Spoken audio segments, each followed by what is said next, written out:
আজকে আমরা এখানে প্রেস মিট করার জন্য প্রেস ক্লাবে এসেছি। সবাই আমাদের যারা ইউথ কংগ্রেসের স্টেট কমিটিতে ছিল, যারা ডিস্ট্রিক্ট প্রেসিডেন্ট ছিলেন, ব্লক প্রেসিডেন্ট, এবং আপনারা জানেন যে গতকালকে রাত্রে আমাদের প্রদেশ কংগ্রেস কমিটিতে যিনি ওয়ার্কিং প্রেসিডেন্ট নিযুক্ত হয়েছিলেন উনিও ওনার আছে এখানে এখন। তো আমরা সবাই, আমি তো গত 3 দিন আগে আমি আমার ত্রিপুরা প্রদেশ ইউথ কংগ্রেস প্রেসিডেন্টের পোস্টের থেকে আমি রেজিগনেশন দিয়েছিলাম এবং তৎসঙ্গে প্রাথমিক সদস্য পদ থেকে প্রাইমারি মেম্বারশিপ থেকেও আমি ইস্তফা দিয়েছি। এটার পিছনে অনেক কারণ আছে, কারণ আপনারা দেখেছেন যে আপনারাও আমাদের পাশে আমাদেরকে অনেক সাহায্য করেছেন। পুরো প্রেস মিডিয়া আমরা যখনই যেই প্রোগ্রাম করেছি আপনারা উত্থাপন করতে চেষ্টা করেছেন। তা আমরা এত বছর ধরে আমরা অনেক চেষ্টা করেছি মানুষের পাশে কংগ্রেস পার্টির হয়ে থাকার জন্য, এবং কংগ্রেসের যে বিচারধারা, সেটা আইডিওলজি, ওইটা আমরা মানুষের কাছে বিভিন্নভাবে আমরা নিয়ে যেতে চেষ্টা করেছি এবং মানুষের দেশের স্বার্থে, মানুষের স্বার্থে, মানুষের যে গণতান্ত্রিক অধিকার সেগুলোর রক্ষার স্বার্থে, এবং মানুষের যেসব পরিস্থিতি ফেস করতে হয়েছে করোনা পরিস্থিতির মধ্যেও, তারপরে ইকোনমিক কন্ডিশন, জবলেসনেস, এগুলো নিয়ে আমরা প্রতিনিয়ত আমরা আন্দোলন চালিয়েছি। শুধু আগরতলাতে নয়, পুরো রাজ্যব্যাপী আমরা আন্দোলন চালিয়েছি। কিন্তু বিগত কিছুদিন ধরে আমরা দেখতে পেয়েছি, আগেও জানতাম, আমরা দেখেছি, এগুলো আমরা ফেস করতে হয়েছে অনেকবার, যে আমরা যেই চিন্তাধারা নিয়ে অনেস্টলি আমরা কাজটা করতে চেয়েছি পার্টিতে থেকে, কংগ্রেস পার্টিতে থেকে মানুষের স্বার্থে, সেটা করা আমাদের পক্ষে অনেক ডিফিকাল্ট হয়ে যাচ্ছিল, অনেক অসম্ভব হয়ে যাচ্ছিল। সেই পরিস্থিতিতে আমরা অনেকবার চেষ্টা করেছি আমাদের হাইকমান্ডকে বোঝানোর জন্য যে এই জিনিসগুলো, ত্রুটিগুলো আমাদের পার্টিতে রয়েছে এবং এগুলোকে সংশোধন করা দরকার।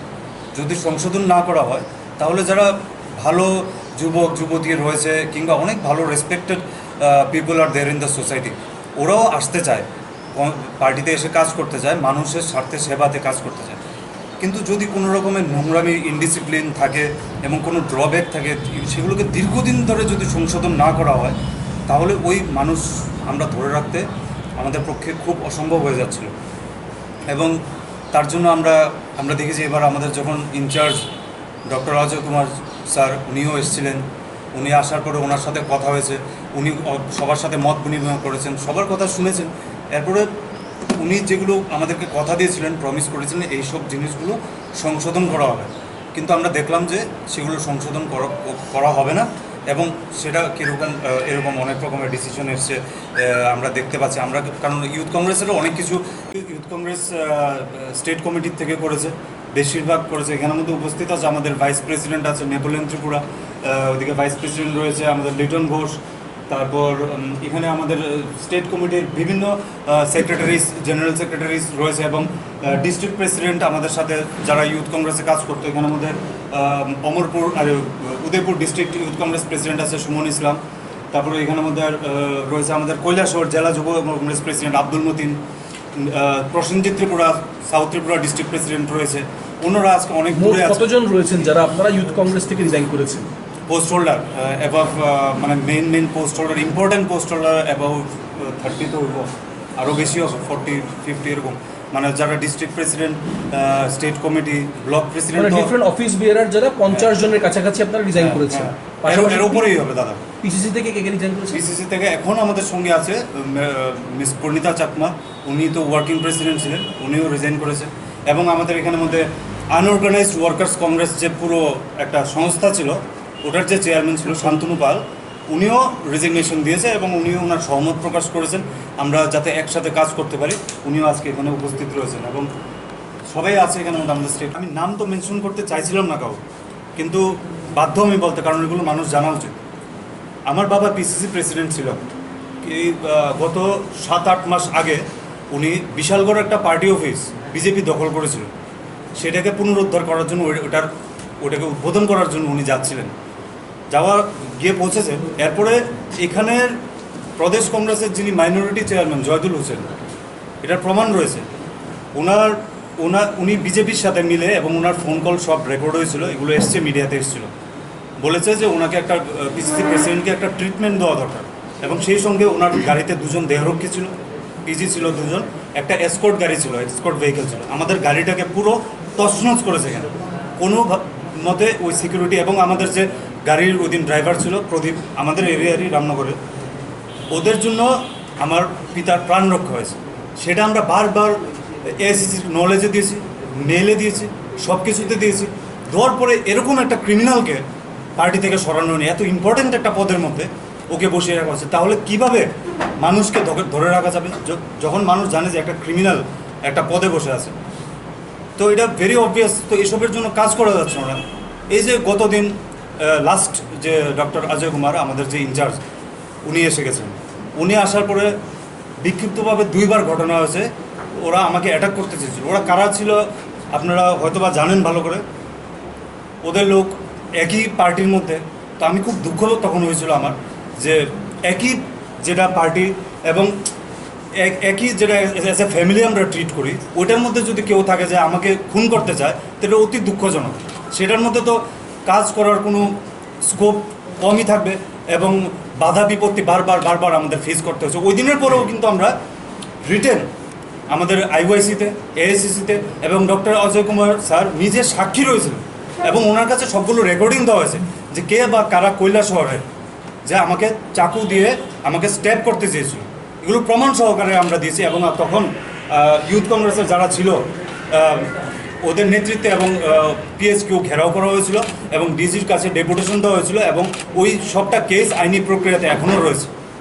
আমরা বারবার আমার কাছে সব কিছু প্রমাণ রয়েছে, মেইলে আমি জানিয়েছি, আমাদের অল ইন্ডিয়া লেভেলে আমি জানিয়েছি সব কিছু। কিন্তু আমাদের অল ইন্ডিয়া প্রেসিডেন্ট যিনি শ্রীনিবাস ভাই, উনি নিঃস্বার্থভাবে উনিও পার্টির জন্য কাজ করছেন। তার জন্য আমি ওনার বিরুদ্ধে আমার কোনো অ্যালিগেশন নেই। কিন্তু সবসময় আমরা দেখতে পাই যেটা সোনিয়া গান্ধী, রাহুল গান্ধী ওই জায়গাতে ঠিক আছে, কিন্তু এই যে মাঝখানের যে ব্যাপারটা প্রদেশ এবং এআইসিসি, ওইখানের যে মাঝখানে যে ব্যাপারটা থাকে, ওইটার মধ্যে একটা গ্লিচ সবসময় থাকে। কোনো না কোনো একজন ইনচার্জ আসে যে ত্রিপুরার ব্যাপারটা মানসিকতাটা বুঝতে পারে না, বুঝতে চায় না, বুঝেও বুঝে না এবং কোনো কিছুর মধ্যে ওরা একটা ইনফ্লুয়েসড হয়ে যায় অন্যদিকে। তো সেইগুলো পার করে কাজ করা, এখানের মধ্যে দীর্ঘদিন ধরে কাজ আমরা করছি মানুষের স্বার্থে, এগুলো আর ধরে রাখা আমাদের জন্য সম্ভব হচ্ছিল না। তাই যে সময়ে আমরা পদত্যাগ করার সিদ্ধান্ত নিয়েছি, এবং এটা আমার একলার সিদ্ধান্ত হয়নি, আমি আমাদের যারা এত দিন কাজ করেছি একটা পরিবারের মতো পুরো ত্রিপুরা রাজ্যে সবাই আছে এবং তাদের সাথে মত বিনিময়ের সাথেই আমি পদত্যাগ করেছি। করার পরে এবং আমরা স্ট্যান্ড নিয়েছি যে সামনের দিনে what will be the future course of action. তো এগুলো আমরা পরিপূর্ণ করব। আমরা নিজস্ব একটা প্ল্যাটফর্মে আগে আসতে হবে আমাদের, কারণ আমরা সবখানে কথা বলেছি এবং অনেক ফোন কলস আসছে সারা রাজ্যের থেকে, যারা আগে কংগ্রেসে ছিল না, অন্যান্য পার্টিতে ছিল বা আইডেল বসেছিল, ওরা চায় যে ওরা আমাদের সাথে আসে এক মঞ্চে একটা মানুষের স্বার্থে কাজ করার জন্য, মানুষের গণতন্ত্র রক্ষাতে লড়াই করার জন্য। তো তার জন্য আমরা ওইখানে সহমত হয়েছি। এবং আপনারা দেখেছেন যে 2015 থেকে যে প্রদেশ কংগ্রেসের কমিটি, ওইটাই চলে আসছে এর মাঝখানে। এখন যিনি আজকে প্রেসিডেন্ট নিযুক্তি হয়েছেন গতকালকে, ওনার নেতৃত্বে আগে আমরা কাজ করেছি, চেষ্টা করেছি দল সংগঠিত করার।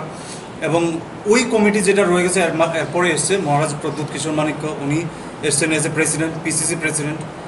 9 মাসের উপরে উনিও স্ট্রাগল করতে হয়েছে, অনেক চেষ্টা করেছে উনি এগুলো সংশোধন করার জন্য। উনি থাকাকালীনও এই যে district Congress committee, PCC committee, block committee, যতগুলো সেল আছে, মাইনরিটি সেল, ওবিসি, এসসি, কোনোটাই বা এসটি সেল, আমাদের যেটা একটা আদিবাসী কংগ্রেস রয়েছে, কোনোগুলোকে পরিবর্তন ওনার সময় করতে দিন এবং বর্তমান পিসিসি প্রেসিডেন্ট এতদিন যিনি ছিলেন ফরমার, ওনার টাইমে ওইগুলো করতে দেওয়া হয়নি। তো সব কিছু মিলিয়ে একটা ব্যর্থতায় আমরা বারবার ব্যর্থতার শিকার হচ্ছিলাম। এবং 2008, 2013 এত লম্বা আমি বলতে চাই না, এগুলোর মধ্যেও কংগ্রেস আসার কথা ছিল। কেন বা কী কারণে আসেনি এগুলো সবার জানা আছে। 88 to 93 গভর্নমেন্ট ফলের কারণে পিছনে কারা রয়েছে এগুলো সবার জানা আছে। তার জন্য আমরা যখন কংগ্রেস হয়ে মানুষ আমাদেরকে দেখে, না, একদম না, আমরা কোনো পার্টিতে আমরা যোগদান করবো না। এবং যেই আজকে কিছুক্ষণ আগেও মহারাজ সাথে আমার কথা হয়েছে, ওনার সাথে অনেকক্ষণ কথা হয়েছে, ডেইলি কথা হচ্ছে, কারণ ওনার যে উদ্দেশ্যটা ছিল একই উদ্দেশ্য আমাদেরও ছিল কংগ্রেসে। তো সেই উদ্দেশ্যগুলো যখন করা যায়নি, উনি আলাদা একটা ফ্রন্ট খুলেছেন, আলাদা একটা প্ল্যাটফর্মে উনি যাওয়ার জন্য বাধ্য সেরকমভাবে আমরাও এখন আর আমাদের পারিনি আমরা কংগ্রেসের মধ্যে থাকতে। আমরা অনেক চেষ্টা করেছিলাম লাস্ট অব্দি। তো সুতরাং আমাদের যা আমাদের সহকর্মী বলবেন কি ফ্যামিলি বলবেন, আমাদের একটা পরিবারের মতো আমরা কাজ করছি সবার সাথে অ্যাক্রস ত্রিপুরা। আমরা সবাই একটা নতুন প্ল্যাটফর্মে আমরা আসছি, যেখানে হয়ে আমরা, কারণ মহারাজের যেটা চিন্তাধারা রয়েছিল, উদ্দেশ্য যখন এক থাকবে, ওনার সাথেও কথা হচ্ছে, তো মিলে মিশে একসাথে কিছু করা হবে। কোনো পার্টিতে আমরা যোগদান করার কোনো রকম প্রশ্ন নেই। এরকম অনেকে দেখছি ফেসবুকে বা অনেকখানে সোশ্যাল মিডিয়া অ্যাপ্লিকেশনে লেখছে যে বিজেপিতে যোগদান করব, তৃণমূলে যোগদান করব। এগুলো একদম সম্পূর্ণ ভুল, বিভ্রান্ত চলছে। আপনি মহারাজের সাথে হাত মিলাবেন এরকম আমরা আশা করতে পারি? অবশ্যই ওনার আগে উনি আমার সবসময়, আমার না সবার হৃদয়ে রয়েছে, ঠিক আছে। ওনার যেটা উদ্দেশ্য, ওনার যেটা কাজ করার স্টাইল ছিল, আমরা সবাই ভালোবাসতাম। এবং as a young dynamic leader ওনাকে আমরা পেয়েছিলাম কংগ্রেসে। তারপরে উনি চলে যাওয়ার পরে আমরা অনেক স্ট্রাগল করে আমরা যা ধরে রেখেছি ওইটা ধরে রাখতে আমরা ওইখান থেকে আরও আমরা অ্যাচিভ করেছিলাম, তা না যে অ্যাচিভ করিনি, কিন্তু এটা খুব কষ্ট হচ্ছিল, ডিফিকাল্ট। কারণ কি, যদি ডিসিশন মেকিং ক্যাপাসিটি না থাকে, যে আমরা কোনো একটা জিনিস সংশোধন করতে পারবো না, ভুলটাকে সংশোধন করতে পারবো না, তাহলে তো ব্যর্থতার শিকার আবার হতে হবে। কিন্তু 2023-তে এতটুকু আমরা মানুষের কাছে বলতে পারি যে যে কোনো আমরা ভাবে, কারণ আমরা যে প্ল্যাটফর্মটা তৈরি করছি, we will be in government, ঠিক আছে, অ্যালং উইথ মহারাজ। ওইটা আমরা থাকবো। এটা আমরা ত্রিপুরা মোথার ফ্ল্যাগের আন্ডারে থেকে কাজ করবেন না নিজেদের আঞ্চলিক দল তৈরি করবেন? এটা তো এখন তো আমরা তো প্রথমত তো আমাদের নিজস্ব প্ল্যাটফর্ম তৈরি হচ্ছে, তো ওইটাকে আমরা আগে শক্তিশালী করব। কারণ সব পুরো অল ওভার ত্রিপুরা সবাই যারা আমাদের সঙ্গে কাজ করতে চায়, বা আমরা যাদের সাথে যাদেরকে নিয়ে কাজ করতে চাই, সবাই একমত। তার জন্য আগে আমরা ওই পলিটিক্যাল হোক বা যে কোনো নন পলিটিক্যাল প্ল্যাটফর্ম হোক, ওইটাকে আমরা আগে শক্তিশালী করবো। We have to prove in front of people that it is coming to power. তো ওইটাকে আমরা পরিপূর্ণ করব। এরপর মহারাজের সাথে তো আমাদের সবসময় আছে যোগাযোগ, এবং ওনাকে ছাড়া কিছু হবে না। আমরা সব একসাথেই সব কিছু হবে। দিলীপবাবু, আপনি দুটো কথা বলেছেন, পরিচয়টা কি হবে এবং তার কাজ কীরকম ভাবে হবে, কবের মধ্যে হবে? ঠিক আছে, মহারাজার যেটা ওনার বা ওনার সংস্থার যেটা দাবি, ওনার পার্টির যেটা দাবি, greater Tripura land, it is not a wrong concept. First of all, এটা কোনো ভুল না। কারণ কি, সংবিধানে এটার প্রভিশন রয়েছে, গ্রেটার ত্রিপুরা ল্যান্ডের প্রভিশন রয়েছে সংবিধান। সেটা আমরা জানি না যে ওটাকে কী স্তরে কিছু করা হবে, কিন্তু ওইটার জন্য ওনার সাথে কথাবার্তা চলছে এবং চলবে, আরও চলবে। ওনার সাথে একটু আগে এটা নিয়ে কথা হয়েছে, আমি জিজ্ঞেস করেছিলাম যে গ্রেটার ত্রিপুরা ল্যান্ড নিয়ে আমাকে যদি প্রশ্ন করে, তো আমি যেটা আমাদের কথা হয়েছে ওইটা নিয়ে, কারণ এটা কোনো আনকনস্টিটিউশনাল কিছু না, ঠিক আছে। তো সুতরাং এটা গণতান্ত্রিক, সেটাকে মর্যাদা দেওয়া হবে। তো এটা কথার মাধ্যমে এটা বিগ একটা ফোরাম, অনেক বড় জিনিস, বড় ইস্যু, এবং ওইটাতে আমরা বলছি যে এটা অগণতান্ত্রিক না কিছু। তো অগণতান্ত্রিক যেহেতু না, তাহলে এটাও থাকবে, এটাকে নিয়ে আলোচনা করা হবে, এবং এটাকে কীভাবে এটাকে প্রায়োরিটি দেওয়া হবে। এবং সাথে যেটা কংগ্রেস পার্টির মধ্যে থেকে আমরা মানুষের যে ডেমোক্রেসি রক্ষার স্বার্থে যেটা লড়াই করেছি, এবং এগেনস্ট এনি ফ্যাসিস্ট ফোর্সেস, এগুলো আমাদের মুখ্য থাকবে। সাইড বাই সাইড যেটা ওনার দাবি রয়েছে, এগুলোকেও আমরা সব কিছু একসাথে নিয়ে আমরা করা হবে। কারণ কি, এগুলো সব ফর দ্য বেনিফিট, সব মানুষের বেনিফিটের জন্য করা হয়েছে। তো অগণতান্ত্রিক যদি কিছু না থাকে, গণতন্ত্রের মধ্যে যদি তার প্রভিশন থাকে, সেটার সঙ্গে সহমত হওয়া বা কিছু করা, এটা তো it's not a wrong thing, ঠিক আছে। আর যেটা আপনি জিজ্ঞেস করছেন যে অ্যাজ এ পলিটিক্যাল প্ল্যাটফর্ম, এখন ফার্স্ট অফ অল আমাদের যদি কোনো রকম এরকম সিদ্ধান্ত থাকতো যে আমরা কোনো পার্টির সাথে চলে যাব, তৃণমূল, ত্রিপুরা মোঠা, তো আর বিজেপি, এসব যেগুলো ছড়াচ্ছে, তো আমাদের এরকম কোনোদিনই কোনো সিদ্ধান্ত ছিল না। আমাদের সিদ্ধান্ত ছিল যে মানুষের স্বার্থে লড়াই করা। সেই লড়াই অন্যান্য যেগুলো পার্টির আপনারা নাম বলেছেন, যেরকম বিজেপি, তৃণমূল, এগুলোর মধ্যে গিয়ে ওই প্ল্যাটফর্মটা থাকবে না। তাদের চিন্তাধারা একরকম, আমাদের আরেক রকম। আমরা ইটস এ লিবারেল প্ল্যাটফর্ম, সবার জন্য সমান অধিকার, taking consideration of all communities, সব ধর্ম কমিউনিটি, সবাইকে একত্রিত রেখে সেটা করা হবে। আর যদি পলিটিক্যাল প্ল্যাটফর্ম তারপরে করা হয়, সেটা আমার একলার কনসেন্টে কিছু হবে না। কারণ আমাদের এটা আমি বললাম তো আগে, এটা একটা বড় ফ্যামিলি, অনেক লোক রয়েছে, পুরো অ্যাক্রস ত্রিপুরা রয়েছে। এখন বিভিন্ন আরও অনেক পলিটিক্যাল পার্টির থেকে অনেকে যোগাযোগ করেছে, এবং তারাও আমাদের পাশে দাঁড়াতে চায় এবং অ্যাক্টিভলি আমাদেরকে সমর্থন করতে চায়।